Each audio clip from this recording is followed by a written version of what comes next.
சனாதன தர்மம் என்றால் என்ன? ஹிந்து பிலாசபி. சனாதன தர்மம் என்பது நித்தியமான வாழ்வியல் நெறி, என்றும் நிலைத்திருக்கும் உண்மை வழி என்று பொருள். இது ஒரு சாதாரண மத அமைப்பு மட்டும் அல்ல. ஒரே மனிதர் தொடங்கியது அல்ல. ஒரே புத்தகத்தில் அடைக்கப்பட்ட கோட்பாடும் அல்ல. இது ஆயிரக்கணக்கான ஆண்டுகளாக இந்தியா நாட்டில் உருவாகி வளர்ந்த ஆன்மீக, தத்துவ, கலாச்சார, வாழ்க்கை முறைகளின் பெரிய நதி. பிறகு வெளிநாட்டவர்கள் இதை இந்து மதம் என்று பொதுவாக அழைக்க ஆரம்பித்தனர்.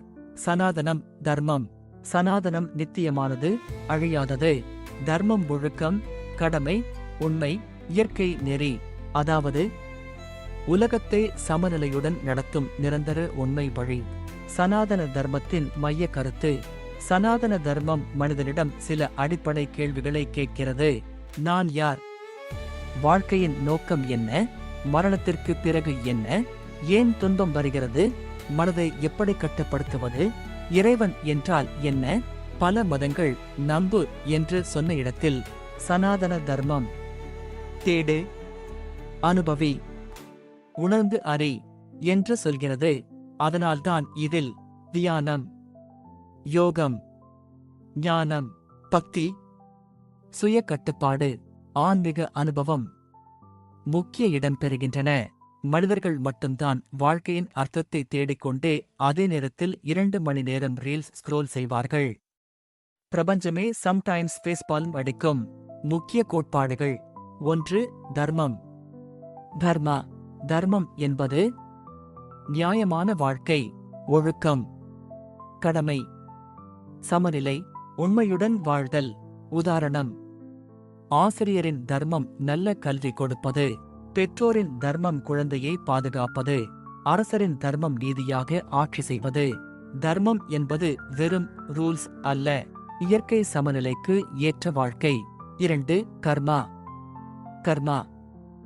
எந்த செயலும் விளைவை தரும் என்பதே கர்மா. நல்ல செயல் நல்ல விளைவு, தீய செயல் துன்பம். இது உடனடி தண்டனை அல்ல, வாழ்க்கையின் காரண விளைவு விதி. மனிதர்கள் எதற்கெல்லாம் இது எனக்கு நடக்குது என்று கேட்பார்கள். ஆனால் நேற்று செய்து முட்டாள்தனத்தை கன்வீனியன்ட்லி மறந்து விடுவார்கள். அற்புதமான ஸ்பீஷீஸ். 3. சம்சாரம். ரீஇன்கார்னேஷன். பிறப்பு மரணம் மறுபிறப்பு என்ற சுழற்சி. ஆன்மா பல பிறவிகள் எடுத்து வளர்ச்சியடைகிறது. 4. மோக்ஷம். மோக்ஷா. மனித வாழ்க்கையின் இறுதி இலக்கு. அறியாமை, ஆசை, அகங்காரம், பிறவி சுழற்சி. இவற்றிலிருந்து விடுதலை பெறுவது, அதுவே மோக்ஷம். இறைவன் பற்றிய கருத்து. சனாதன தர்மத்தில் பல வழிகள் உள்ளன. சிலர் உருவமுள்ள கடவுளை வழிபடுகிறார்கள். சிலர் உருவமற்ற பரம்பொருளை நம்புகிறார்கள். சிலர் அனைத்து தெய்வங்களும் ஒரே சக்தியின் வடிவங்கள் என்கிறார்கள். முக்கிய தெய்வங்கள்: சிவா, விஷ்ணு, கிருஷ்ண, ராமா, துர்கா, லக்ஷ்மி, சரஸ்வதி, கணேஷா. முக்கிய கருத்து. உண்மை ஒன்று, அதை அடையும் பாதைகள் பல. வேதங்கள். வேதாஸ். சனாதன தர்மத்தின் பழமையான நூல்கள். 4 முக்கிய வேதங்கள்: ரிக்வேதம், யஜுர்வேதம், சாமவேதம், அதர்வண வேதம். இதில் மந்திரங்கள், யாகங்கள், ஆன்மீக அறிவு, இயற்கை அறிவு பற்றிய பல விஷயங்கள் உள்ளன. உபனிஷத்துகள். உப்னிஷத்ஸ். ஆன்மா, பிரபஞ்சம், இறைவன் பற்றிய ஆழமான தத்துவ நூல்கள். முக்கிய கருத்து. ஆத்மாவும் பரம்பொருளும் ஒன்றே. பகவத்கீதை. பகவத்கீதா உலகின் மிகப்பெரிய ஆன்மீக நூல்களில் ஒன்று. கிருஷ்ண மற்றும் அர்ஜுனா இடையேயான உரையாடல். இதில் கடமை, பயம், வாழ்க்கை நோக்கம், பக்தி, யோகம், மனக்கட்டுப்பாடு பற்றிய ஆழமான விளக்கங்கள் உள்ளன. இன்றும் ரெலவென்ட் தான். ஏனெனில் மனிதர்கள் இன்னும் என் வாழ்க்கை எங்கே போகுது என்று இரவு 2 மணிக்கு சீலிங் பார்த்து கொண்டு கிடக்கிறார்கள். இதிகாசங்கள். இராமாயணம். ராமாயண். இராமரின் வாழ்க்கை மூலம் தர்மம், குடும்ப பாசம், தியாகம், நல்லாட்சி கற்பிக்கப்படுகிறது. மகாபாரதம். மகாபாரத் உலகின் மிகப்பெரிய காவியம். மனித மனம், ஆசை, அதிகாரம், தர்மம், அரசியல் ஆகியவற்றின் ஆழமான பதிவு. யோக மார்க்கங்கள். பக்தி யோகம் இறைவனை அன்புடன் அடையும் பாதை.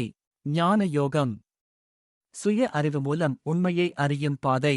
கர்ம யோகம் சுயநலமின்றி செயல் செய்வது. ராஜ யோகம் தியானம் மற்றும் மனக்கட்டுப்பாடு. முக்கிய தத்துவங்கள். அத்வைதம் ஆதி சங்கராச்சாரிய ஜீவனும் பரம்பொருளும் வேறல்ல. துவைதம் மாந்த்வச்சாரிய ஆன்மாவும் இறைவனும் வேறு. விசிஷ்டாத்வைதம் ராமானுஜ் ஒன்றுமே இருக்கிறது, ஆனால் தனித்தன்மையும் உள்ளது. வழிபாடுகள் மற்றும் பழக்கங்கள். கோவில் வழிபாடு, தியானம், யோகம், விரதம், ஜெபம், தர்மம் செய்வது, யாத்திரை, வேதம் படித்தல். யோகம் ஒரிஜினலி ஆன்மீக பயிற்சி. இப்போது பலருக்கு அது Instagram pose expensive yoga mat ஆகஸ்ட் மாறிவிட்டது. மனிதர்களுக்கு எதையும் மார்க்கெட் ஆக்காமல் இருக்க முடியாது போல. பண்டிகைகள். திவாலி, நவராத்திரி, ஹோலி, மகாசிவராத்திரி, கிருஷ்ண ஜன்மாஷ்டமி. இவை இருளுக்கு மேலான ஒளி, அறியாமைக்கு மேலான ஞானம், தீமைக்கு மேலான நன்மை என்பதை கொண்டாடுகின்றன.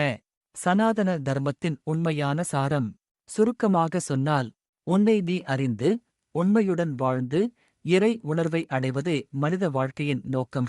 அதாவது, உண்மையாக வாழ், பிறருக்கு தீங்கு செய்யாதே, மனதை கட்டுப்படுத்து, அறிவை தேடு, இறையை உணர், அன்புடன் வாழ். சனாதன தர்மம் மனிதனை வெறும் வாழ சொல்லாது, உணர்ந்து வாழ சொல்லுகிறது. அதுதான் அதன் ஆழம். அதனால் தான் 1000 ஆண்டுகள் கடந்தும் இது இன்னும் உயிரோடு இருக்கிறது. மனிதன் பிரபஞ்சத்தை தேடிக் கொண்டிருக்கிறான். ஆனால் சனாதன தர்மம் சொல்வது ஒன்றே: நீ தேடுவது உன்னுள்தான்.